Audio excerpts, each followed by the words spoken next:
আসসালামু আলাইকুম ওয়া রাহমাতুল্লাহি নবীন স্কুলে সবাইকে স্বাগতম। দেখো আজকে আমাদের টিউটোরিয়ালটি কিন্তু SSC higher math final suggestion 2025 SSC উচ্চতর গণিতের সাজেশন 2025 সাজেশনটি দেবো। দেখো আমরা 3 স্টেপে সাজেশনটি করেছি। প্রত্যাশা, ছাত্রছাত্রীদের প্রত্যাশা কি এ প্লাস পেতে চাই, কে 100 পেতে চাই, কে পাস করতে চাই, কে 3 টাইপের সাজেশন রাখা হয়েছে। দেখো কিন্তু তোমাদের কিন্তু 4 সাবজেক্টের কিন্তু গুরুত্ব কিন্তু অবশ্যই খুব বেশি, যে তোমরা কিন্তু ইতিপূর্বে জেনে গেছো যে যারা অন্য কোনো সাবজেক্টে যদি খারাপ করো তাহলে কিন্তু 4 সাবজেক্টে যদি ভালো করতে পারো এই মার্কটা কিন্তু ওখানে যে যোগ হয় একটা কিন্তু তাও জিপিএ 5 আসবে। অবশ্যই 4 সাবজেক্টে গুরুত্ব দিব। দেখো এখন প্রত্যাশা যারা এ প্লাস পেতে চাও, এখানে কিন্তু 3টা অপশন আছে, যে ক বিভাগে বীজগণিত, খ বিভাগে রয়েছে জ্যামিতি ও ভেক্টর, ঘ বিভাগে রয়েছে সম্ভাবনা। 8টি প্রশ্ন হবে, 5টি প্রশ্নের উত্তর করতে হবে এবং 25টা প্র্যাকটিক্যাল রয়েছে এবং 25টা এমসিকিউ রয়েছে। তো এখানে 50 মার্কের প্রশ্ন, 5টা প্রশ্ন যাতে কমন পাও যারা প্লাস পেতে চাও তারা কিন্তু অবশ্যই দেখো যে সর্বপ্রথম দ্বিতীয় অধ্যায় কিন্তু এটা 3 স্টার, এটা কিন্তু 100% এটা অঙ্কটা কিন্তু কোনোভাবেই কোনো অঙ্ক মিস করা যাবে না। দেখো এরপরে কিন্তু আমরা বিস্তারিত সাজেশন দিয়েছি, সেটাও এরপরে পেয়ে যাবে। তারপরে অনুশীলনী 1 দেখবে, এরপরে দেখবে দেখো দ্বিপদী বিস্তৃতি 10 এবং 7। যারা এ প্লাস পেতে চাও তারা কিন্তু অবশ্যই 2 এবং 10, এরপরে 3, এটা 3টা অবশ্যই একটু বেশি করে দেখবে এবং দেখার পরে কিন্তু বইয়ের যে বাজারে যে সহায়ক গাইড আছে সেগুলোর সৃজনশীল প্রশ্নগুলো প্র্যাকটিস করলে অবশ্যই আশা করি বীজগণিত থেকে 2টি প্রশ্ন সমাধান করতে পারবে। এবার দেখো প্লাস প্রত্যাশী ছাত্রদের খ বিভাগ ভেক্টর ও জ্যামিতি কিন্তু দেখো স্থানাঙ্ক জ্যামিতি এটা তো 100%, এটা তো অবশ্যই করবে। 3 নম্বর উপপাদ্য জ্যামিতি এগুলো দেখবে। এরপরে দেখো ঘ বিভাগে রয়েছে কিন্তু যে ত্রিকোণমিতি ও সম্ভাবনা 14 এবং 8। এখানে সম্ভাবনা কিন্তু এটা 3 স্টার, এটা কিন্তু কোনো মতেই বাদ দেওয়া যাবে না। এখানে যদি কেউ অষ্টম অধ্যায় 8 স্কিপ করতে চায় তাহলে কিন্তু বাদ দিতে পারে, কারণ হলো অষ্টম অধ্যায় 2টা একই সাথে যে কোনো একটা প্রশ্ন লিখতে হবে। এই ত্রিকোণমিতি সম্ভাবনার মধ্যে 2টা প্রশ্ন একটা লিখতে হবে, এক্ষেত্রে 14 করলেও কিন্তু হবে। এবার দেখো যে যারা 100 মার্ক পেতে চাও, 100 মার্কের জন্য তাদের কিন্তু অবশ্যই একটু বেশি পরিশ্রম করতে হবে, এটা তো জানোই। যে এখানে কিন্তু 1 2 3 মানে 1 2 7 10 9 এগুলো রয়েছে, এগুলো একটু প্র্যাকটিস করবে অবশ্যই। 1 2 7 10 এগুলো একটু বেশি দেখবে এবং 9-এর সাথে কিন্তু বেশিরভাগ ক্ষেত্রে যে 7 + 9 এটা কিন্তু অনেক সময় সমন্বয়ক হিসেবে অধ্যায় 2টো মিলে একটা প্রশ্ন সৃজনশীল প্রশ্ন হয়, একটু পড়বে। এরপরে দেখো তোমাদের 3 এবং 11 এবং 100 মার্ক পেতে চাইলে কিন্তু অবশ্যই বেশি পরিশ্রম করতে হবে। ভেক্টর, এখানে দেখো যে ভেক্টর এবং কিন্তু ঘন জ্যামিতি 2টো মিলেও কিন্তু মাঝে একটা প্রশ্ন এসে থাকে, অথবা ভেক্টরের সাথে স্থানাঙ্ক থাকে, অথবা ঘন জ্যামিতির সাথে অন্য জ্যামিতিও থাকে। একটু অবশ্যই দেখে অবশ্যই সহায়ক গাইড প্র্যাকটিস করলে কিন্তু ভালো ফলাফল করতে পারবে। এরপর দেখো যে এখানে কিন্তু 14 এবং 8 তাদের জন্য ওই একই কথা, 14 এবং 8-এর থেকে প্রশ্ন আসলে যে কোনো একটা প্রশ্ন লিখতে হবে, এক্ষেত্রে 14ই কিন্তু দেখা বেটার। এরপর দেখো যারা একদম পড়াশোনা করে নেই, 4 সাবজেক্ট যাদের কাছে খুবই কঠিন অথবা অল্প সময় রয়েছে, একদম 1 মাস 1.5 মাস সময় রয়েছে, 15-16 দিন সময় রয়েছে, কোনো প্রস্তুতি নেওয়া নাই, তাদের জন্য এই যে পাস মার্ক যে দেখো দ্বিতীয় অধ্যায় 11 এবং 14 3টা অধ্যায় যদি প্র্যাকটিস করো, সৃজনশীল প্রশ্ন প্র্যাকটিস করো, 3টা অধ্যায় থেকে অবশ্যই 30-এ 30 কমন পাবে। এখান থেকে তুমি এখন লিখে আসলে অবশ্যই পাস মার্ক তুলতে পারবে। এখানে কিন্তু 17 পাস, 50-এ অবশ্যই 17 তুলতে পারবে আশা করি। এই সাজেশনের ক্ষেত্রে একটা কথা আমি বলবো, তোমরা যে অধ্যায়ভিত্তিক সাজেশন দেওয়া হয়েছে, অধ্যায়ভিত্তিক সাজেশনগুলো সুন্দরভাবে প্রথমে কিন্তু তোমার টেক্সট বইটা অবশ্যই প্রতিটা অঙ্ক ভালোভাবে প্র্যাকটিস করে বাজারের সবচেয়ে বেশি বোর্ড কোয়েশ্চেন যে গাইডটাতে আছে সেটি কিন্তু অবশ্যই সংগ্রহ করে সৃজনশীল প্র্যাকটিস করলে তোমরা অবশ্যই জিপিএ 5 100 পাস সবই করতে পারবে আশা রাখি। এখন দেখো তোমাদের জন্য বিস্তারিত সাজেশন রেখেছি।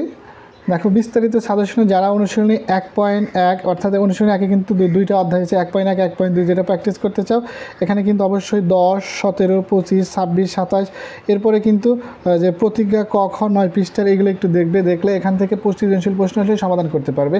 1.2 এর জন্য রয়েছে 9 10 25 16 17 এইগুলো একটু দেখলে এই অধ্যায় থেকে যদি প্রশ্ন হয় অবশ্যই 15 16 থেকে বেশি প্রশ্ন আসে, এখান থেকে প্র্যাকটিস করলে অবশ্যই একটা সৃজনশীল প্রশ্ন সমাধান করতে পারবে।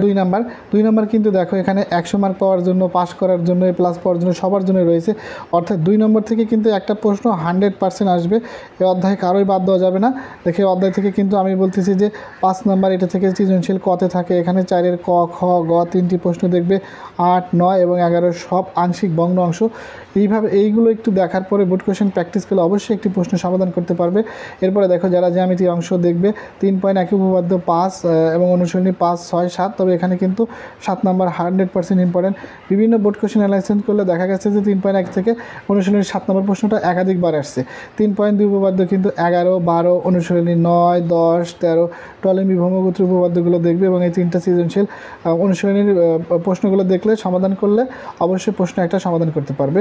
এরপর দেখো যে 7 এটা কিন্তু সমান্তর ধারার অঙ্ক, সিরিজের অঙ্ক। যারা বীজগণিত অংশ বেশি করে দেখতে চাও তারা 7 নাম্বার দেখবে, 12, 13, 14 উদাহরণ 4 এবং দেখো এইগুলোর থেকে কিন্তু প্রশ্ন একটা অবশ্যই মানে ফুল সৃজনশীল না হলেও কিন্তু এটা অন্য কোনো অধ্যায়ের সাথে বীজগণিতের সাথে কিন্তু অ্যাড করে দিয়ে দিবে। একটু অনুশীলন করলে অবশ্যই সমাধান করতে পারবে। এরপরে দেখো যারা ত্রিকোণমিতি কিন্তু বলেছি যারা 100 পেতে চায় তাদের কিন্তু ত্রিকোণমিতি দেখতে হবে, পাশ করলে ত্রিকোণমিতি না দেখলেও চলবে। আবার দেখো তারপরে অবশ্যই যাতে দেখতে পারো সেই জন্য অনেক অঙ্ক কমিয়ে দেখেছি যে যারা আরেকটু পরিশ্রম করলেই কিন্তু ভালো ফলাফল যাবে। 8 নাম্বার 1-এর কিন্তু দেখো যারা অষ্টম অধ্যায়কে যারা বাদ দিতে চাচ্ছ তাদের জন্য আমি অষ্টম অধ্যায়কে আরও সংক্ষেপ করে দিয়েছি, তোমরা দেখতে পারো। দেখো 1 নম্বর অঙ্কে রয়েছে কিন্তু যে 8.1-এ 1, 8, 10, 13 এই কয়েকটা অঙ্ক দেখলে একটা প্রশ্ন সমাধান করতে পারবে। 8.2 যারা উচ্চতর এবং জেনারেল ম্যাথ রয়েছে কিন্তু জেনারেল ম্যাথের অঙ্কের সাথে সবগুলো অঙ্কের প্রায় মিল রয়েছে। এই চ্যাপ্টারটা কিন্তু একেবারে ইজি মনে হয় আমার কাছে। 6-এর খ, গ, 7, 8, 9, 10, 12, 11 দেখবে। তারপরে দেখো 8.3-এর 8, 12, 13 এই যে 12, 13 থেকে বেশি প্রশ্ন আছে যে এই প্রশ্নের আঙ্গিকে সমাধান করো। পরবর্তীতে দেখো যে দ্বিপদী বিস্তৃতি, এই দুইটা অনুশীলনী কিন্তু অবশ্যই এটা কিন্তু 100% একটা আসার সম্ভাবনা রয়েছে। এই দুইটা অধ্যায় কখনো মিস করবে না। 10.1-এর দেখো 2, 3, 5 এবং 6 একটু প্রশ্নটা সমাধান দেখবে। 10.2-এ 10, 12, 14, 15 নম্বর প্রশ্ন ঠিক দিয়ে দেখবে। রিভিশন করে বোর্ড কোশ্চেন প্র্যাকটিস করলে একটা প্রশ্ন আশাবাদী যে অবশ্যই আনসার করতে পারবে। এরপরে রয়েছে দেখো স্থানাঙ্ক জ্যামিতি, যে অনেকের জন্য কিন্তু শুধুমাত্র জ্যামিতি 4টাই রাখা হয়েছে। এখান থেকে কিন্তু একটা 100% প্রশ্ন অবশ্যই থাকবে। এগুলো একটু ভালো মতো প্র্যাকটিস করবে অল্প সময়ের মধ্যে। দেখো 11.1-এর কিন্তু 2, 3, 5, 6, 8 রাখা হয়েছে। 11.2-এর 5, 6, 8, 9 রাখা হয়েছে। 11.3-এর 3, 4, 5, 6, 7, 11.4-এর কিন্তু 14, 15, 17 এবং 19 রয়েছে। এগুলো একটু একদম অল্প কয়েকটা অঙ্ক, বেশ কয়েকটা অঙ্ক আছে সেখান থেকে অল্প বাছাই করে দেওয়া হয়েছে। এইগুলো রিভিশন করার পর বোর্ড কোশ্চেন প্র্যাকটিস করে অবশ্যই সমাধান করতে পারবে। এরপর দেখো যে যারা 100 মার্ক পেতে চাও ভেক্টর জ্যামিতি দেখো কেউ স্কিপ করলে বাদ দিতে পারো। যারা 100 মার্ক পেতে চাও অথবা প্লাস তাদের জন্য একটু দেখবে। উদাহরণ 3, 4 কিন্তু মোস্ট ইম্পর্টেন্ট অঙ্ক। 3, 12, 13, 14 অঙ্কগুলো একটু দেখবে। জ্যামিতিগুলো দেখার পরেই অবশ্যই ভালো ফলাফল করতে পারবে। ঘন জ্যামিতি যারা দেখতে চাও 100 মার্কের জন্য তাদের রয়েছে 7, 14, 15, 22, 17, 24 এবং 27 এই প্রশ্নগুলো দেখে এরপরে দেখো অঙ্ক রিভিশন করার পর বোর্ড কোশ্চেন প্র্যাকটিস করলে অবশ্যই একটা সমাধান করতে পারবে। সর্বশেষ 14 একেবারেই 100% প্রশ্ন সমাধান পাবে, এখান থেকে কখনোই মিস হবে না ইনশাল্লাহ। তাহলে 14 দেখো 3, 7, 9 এবং অনুশীলনী 11, 12, 13, 15, 16 এই কটা অঙ্ক দেখলে অবশ্যই তোমরা একটা সৃজনশীল প্রশ্ন প্র্যাকটিস করতে পারবে। তাইলে এখন আশানুরূপ রেজাল্ট যে যেরকম ফলাফল করতে চাও সে দেখো এখানে কিন্তু আমরা বিস্তারিত সাজেশন দিয়েছি। ঠিক কিন্তু প্রথমে যে অধ্যায়ভিত্তিক সাজেশন দিয়েছি যার যেখানে যে আশানুরূপ রেজাল্ট সেইখান থেকে সেই অধ্যায়গুলো নিয়ে সেই অধ্যায়ের অঙ্কগুলো করবে, প্র্যাকটিস করলে ভালো ফলাফল করতে পারবে। পরবর্তী ভিডিওগুলো পেতে সাবস্ক্রাইব করে আমাদের সাথেই থাকো। আল্লাহ হাফেজ।